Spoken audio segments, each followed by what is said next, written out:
High নমস্কার, আমি অনিতা আবার আপনাদের জন্য একটা নতুন ব্লগ নিয়ে এসেছি।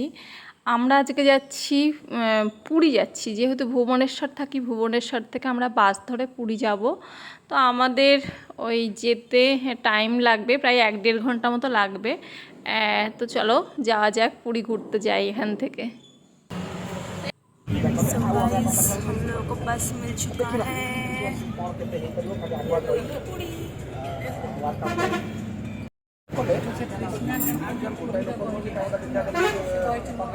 বাস থেকে নামলাম, এখন অটো করে যাচ্ছি।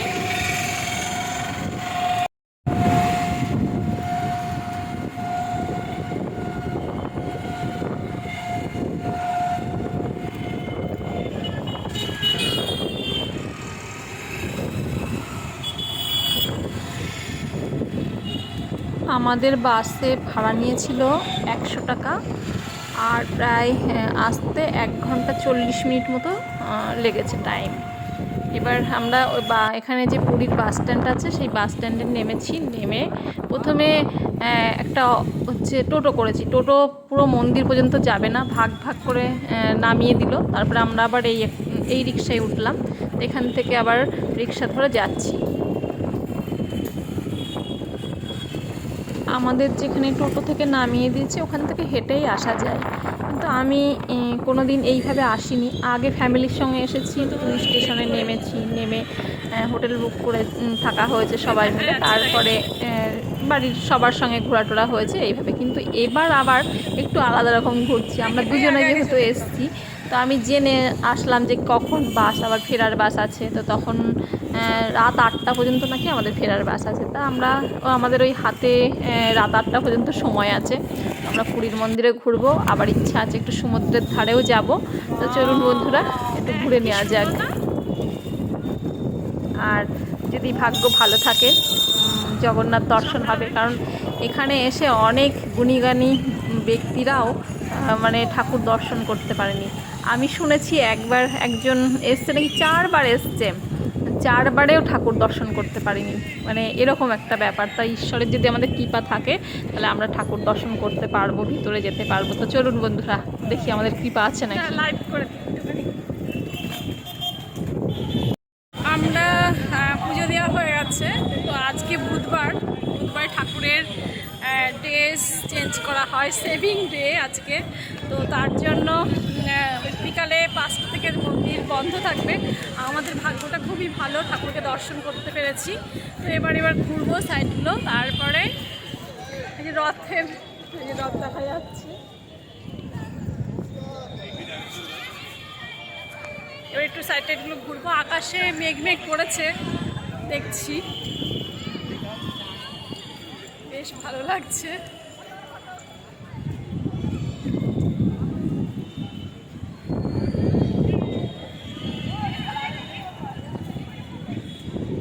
সাইডগুলো ঘুরে ঘুরে দেখবো, ঘোরা যাক।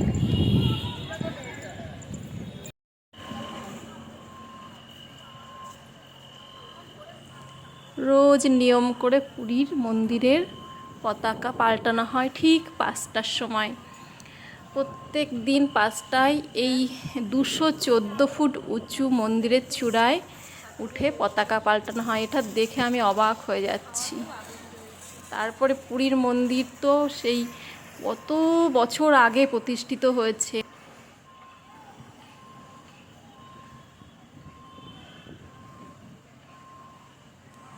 পুরীর মন্দির যতটা সম্ভব খ্রিস্টীয় 12 শতকে রাজা অনন্ত বর্মন চোদাগঙ্গা দেব এই মন্দির প্রতিষ্ঠা করে। হ্যাঁ, মনে পড়েছে। আমি এই মন্দির দেখছি আর কত কিছু ভাবছি। পুরীর মন্দির কেন বিখ্যাত? পুরীর মন্দির বিখ্যাত হচ্ছে 4টে ধামের মধ্যে একটা ধাম হচ্ছে পুরী ধাম। এই 4টে ধামের মধ্যে যেমন হচ্ছে পুরী, দ্বারকা, বদ্রীনাথ এবং রামেশ্বর। এই 4টে ধাম, তার মধ্যে হচ্ছে একটা ধাম হচ্ছে পুরী।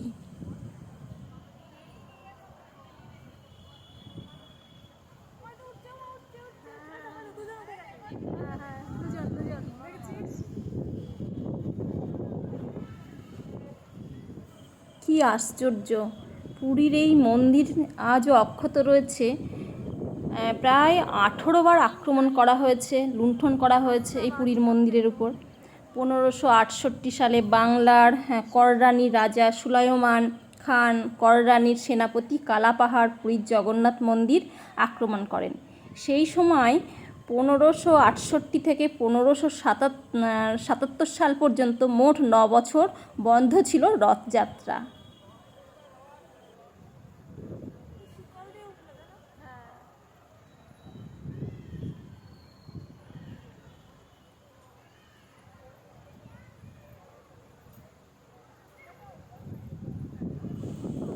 জগন্নাথ দেব তার মাসির বাড়ি যান, যাওয়াটা হচ্ছে সোজা রথ আর ফেরাটা হচ্ছে উল্টো রথ। মাসির বাড়ি 1 সপ্তাহ থাকেন, দিয়ে মাসির বাড়ি থেকে ফিরে আসেন। তো এই মাসির নামটা কি আমরা জেনে নিই। মাসির নাম হচ্ছে, ইনিকেই মাসিকে, তো মাসি হচ্ছে মালবরাজ ইন্দ্রদম্নের পত্নী গুন্ডিচা। আর প্রতি বছর আষাঢ় মাসে জগন্নাথ এই মাসির বাড়ি রথে চেপে যান।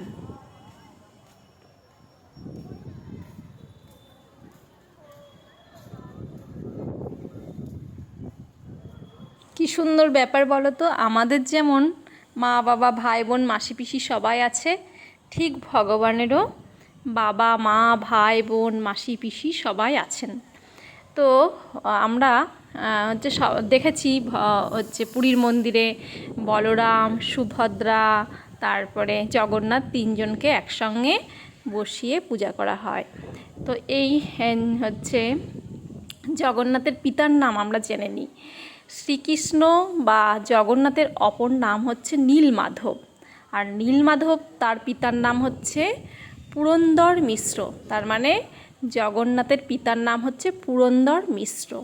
তোমাদের কি কাউরির জানা আছে যে মাতার নাম কি? আমার কিন্তু জানা নেই। মাতার নাম কাউরির জানা থাকলে অবশ্যই কমেন্ট করে জানাবেন বা জানাবে। আর বোনের নাম বললাম, ভাইয়ের নাম বললাম, দাদার নাম বললাম। এবার হচ্ছে আরেকটু জেনে নিই জগন্নাথের হচ্ছে সুভদ্রাকে। সুভদ্রা হচ্ছে জগন্নাথের বোন। ইনি হচ্ছেন শ্রীকৃষ্ণর ভগিনী আর ওদিকে অর্জুনের পত্নী, মানে অভিমন্যুর মা। মহাভারতে আমরা অভিমন্যুর নাম শুনেছি, সেই অভিমন্যুর মা হচ্ছে সুভদ্রা। সুভদ্রা রূপে জগন্নাথ দেবের মন্দিরে পূজিত হন, হচ্ছে শ্রীকৃষ্ণের হচ্ছে ভগিনী আর ওদিকে অর্জুনের পত্নী আর এদিকে অভিমন্যুর মা। আর বলরাম হচ্ছে দাদা।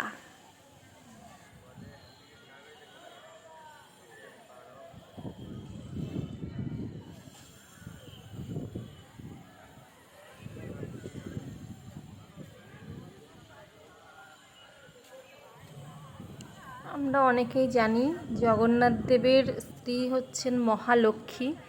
মহালক্ষ্মী দেবীরই পূজা করা হয়, আর মন্দিরের ভিতরেও লক্ষ্মী দেবীর মন্দির আছে। আর আমি শুনেছি হচ্ছে জগন্নাথ দেবের একমাত্র ছেলেও আছেন, তার নাম হচ্ছে শালাবেগা। উনি হচ্ছে ভগবান জগন্নাথের একমাত্র পুত্র।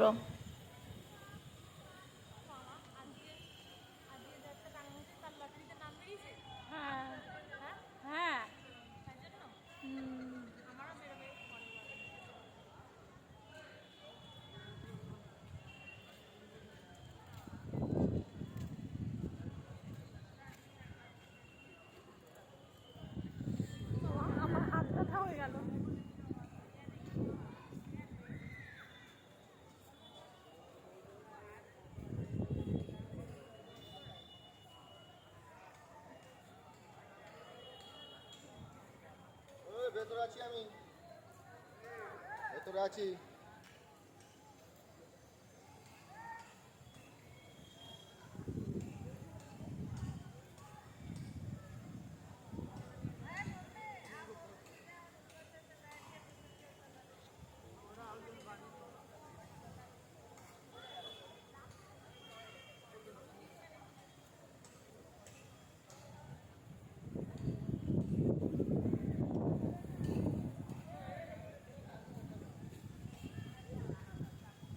ভগবান সম্বন্ধে খুব বেশি আমার জানা নেই, যেটুকু জানলাম আমি আপনাদের সঙ্গে শেয়ার করলাম। ভগবান জগন্নাথের একজন ভালো ভক্ত ছিলেন, মহান ভক্ত। তিনি হচ্ছে উড়িষ্যার জাজপুরের বাসিন্দা ছিলেন। তার নাম হচ্ছে বন্ধু মহন্তি। মোটামুটি যা অল্প একটু জানি সেটুকুই আপনাদের সঙ্গে শেয়ার করলাম। তো এবার আমরা যাব 5টা থেকে বসে বসে মন্দিরে দেখলাম হচ্ছে পুরীর চূড়া পতাকা পাল্টানো।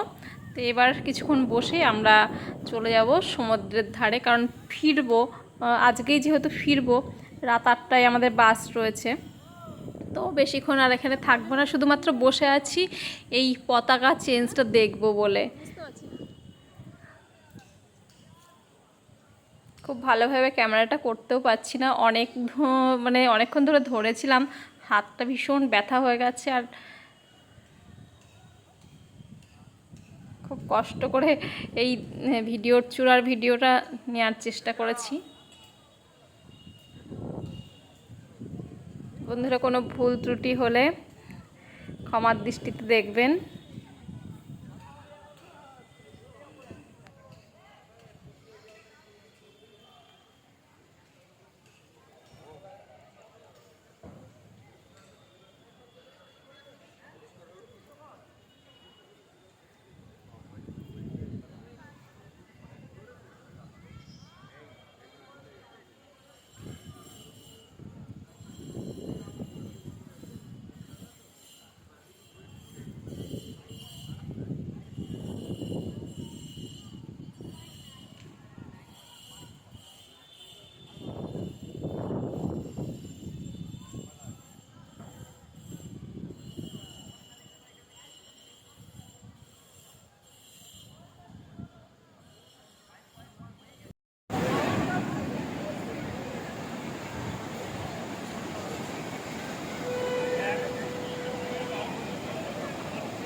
আমরা মন্দির থেকে এবার একটু সমুদ্রের ধারের দিকে যাচ্ছি।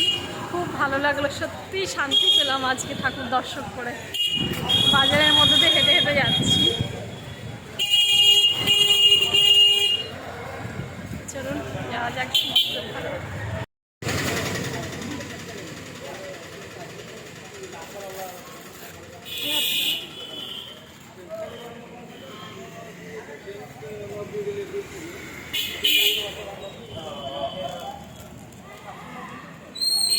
কিছু বিক্রি হচ্ছে, শাড়ি, গামছা, চাদর, তারপরে হচ্ছে বেশ জমজমাট বাজার।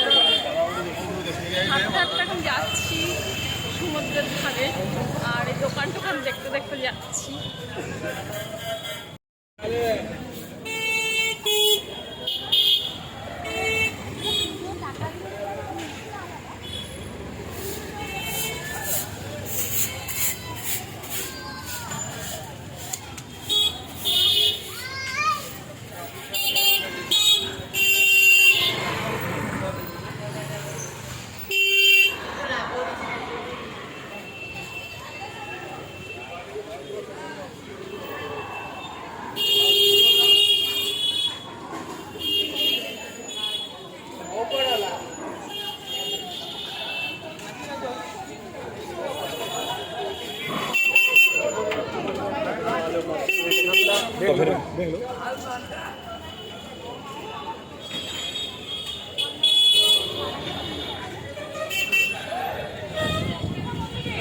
সোজা সোজা চল, সোজা চল।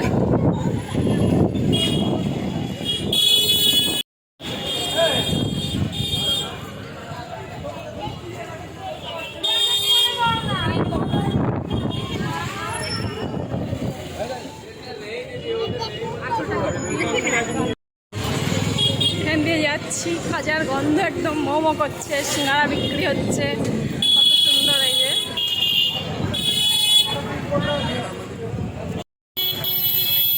চলে এসেছি চৈতন্য মোড়, ওই যে সমুদ্র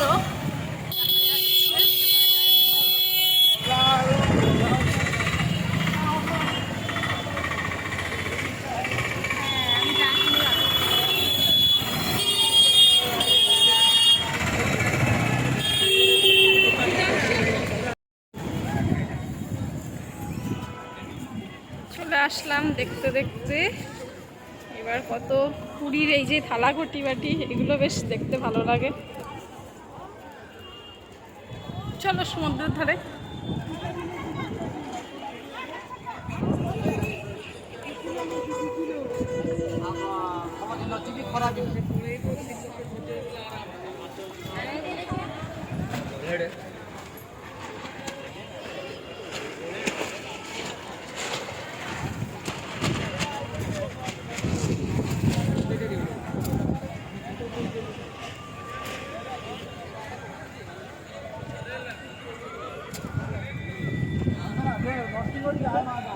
ফার্স্ট কপড়া দিয়ে লাগবে না গো,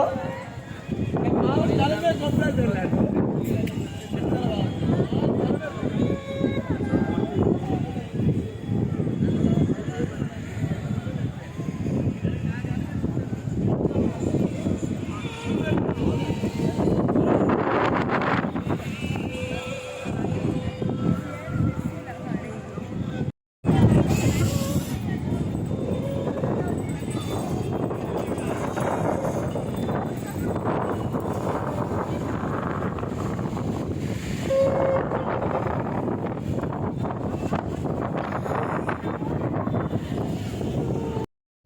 অনেক ঘোরা হলো, অনেক খাওয়া দাওয়া হলো।